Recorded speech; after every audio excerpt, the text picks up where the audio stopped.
కమల్, సరిగ్గా ఫ్లెష్ కొట్టొచ్చు కదా. ఛ,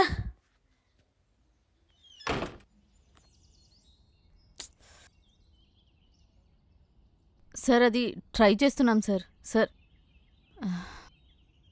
సార్ టీం అంతా కష్టపడే దాని గురించే కదా సార్.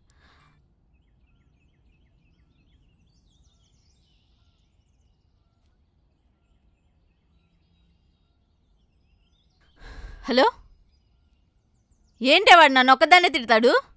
బగ్గొస్తే నాదే ప్రాబ్లమా? టీం మొత్తాన్ని ప్రాబ్లం కదా. అందరినీ తిట్టకుండా నన్ను ఒక్కదాన్నే తిడతాడేంటి? తొక్కలో జాబు వదిలిపెడదబ్తా. సర్లే, బాయ్.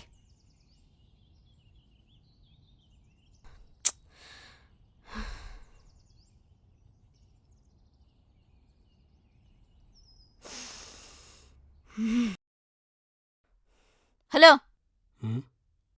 తిన్నాక చెత్తని డస్ట్బిన్లో వేయడం నేర్పించలేదా మీ ఆర్ఫనైజ్లో? అలాగే సింక్లో వదిలేయమని చెప్పారా? ఏయ్, చెత్త అందులో వేయొద్దని చెప్తే సరిపోద్దుగా. ఎందుకు పదే పదే అనాథనని గుర్చేస్తుంటావు? పౌరుషానికి ఏం తక్కువ లేదు.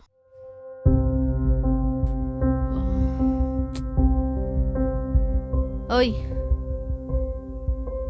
సారీ.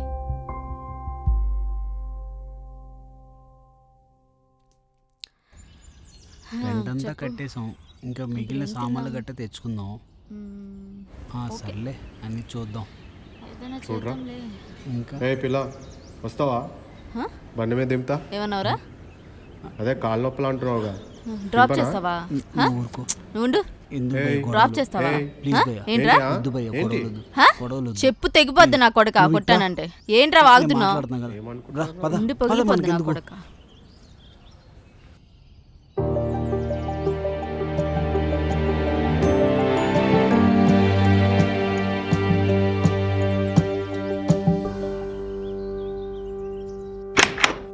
పెళ్ళాన్ని ప్రొటెక్ట్ చేయడం రాదు, నువ్వొక ముగ్గుడివి.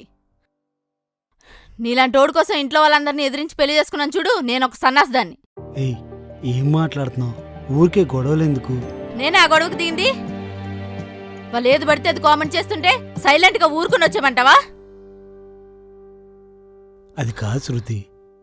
ఈరోజు కామెంట్ చేస్తే కామ్గా ఉండమన్నావు, రేపొద్దున టచ్ చేస్తే కామ్గా ఉండమంటావు, ఎల్లుండి ఏకంగా రేప్ చేసినా కామ్గా ఉండమంటావేమో. అసలు ఏం మాట్లాడుతున్నావు అర్థమవుతుందా? నేను కరెక్ట్గానే మాట్లాడుతున్నా.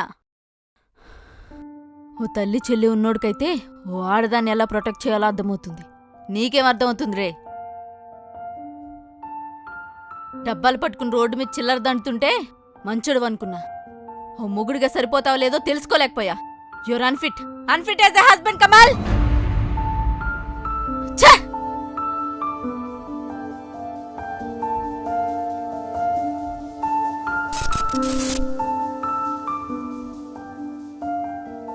అమ్మ రాలేదా నాన్న?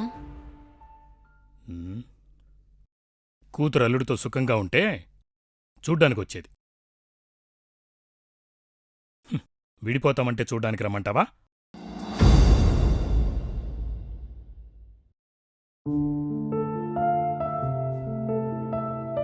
ప్రేమించాను, బాగా చూసుకుంటాడని చెప్తేనే కదా ఈ పెళ్లి కొప్పుకున్నాను. సారీ నాన్న, పొరపాటు పడ్డాను. అయినా 4 నెలల్లో విడిపోదామన్న ఆలోచనేంటమ్మా? ఒక మనిషి గురించి ఏం తెలుస్తుంది 4 నెలల్లో? ఒక మనిషి గురించి తెలుసుకోవడానికి సంవత్సరాలు టైం అవసరం లేదు నాన్న. ఒక సిచ్యువేషన్ చాలు ఆ మనిషి ఎలాంటి వాడో తెలుసుకోవడానికి. అయినా తనేం చెడ్డోడని చెప్పట్లేదు, మంచోడే. మరీ అంత మంచోడు నాకొద్దు నాన్న. నా మైండ్ సెట్కి సెట్ అవ్వట్లేదు. తను నీకు